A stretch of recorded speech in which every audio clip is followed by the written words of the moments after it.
ఒక రైతు అంటాం, అవునా కదా? సో అట్లాంటి రైతు ఎన్నో సంవత్సరాలుగా వ్యవసాయం చేస్తుంటున్నాం, తను దేశానికి అన్నం పెడుతున్న తాను ఎందుకో వెనుకబడిపోతున్నాడు, అవునా కదా? ఇక సంపాదనలో కావచ్చు, ఆర్థికంగా కావచ్చు వెనుకబడుతూ వస్తున్నాడు.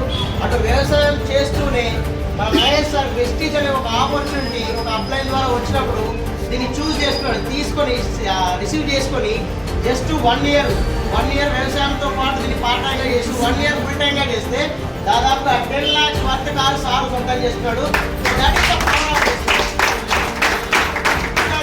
బయట సెక్టర్లో ఏదైనా పని చేస్తే కేవలం ఒక పని మాత్రమే చేయగలుగుతాం, కానీ వెస్టేజ్లోనే మీరు పార్ట్ టైంగా చేస్తూ కూడా ఇక్కడ కార్లు తీసుకునే ఆపర్చునిటీ ఉంది. చూసుకోండి, మనము బయట సెక్టర్లో ఎన్ని రోజులు పని చేసినా బాస్ కోసం పని చేయాలి, అవునా కదా?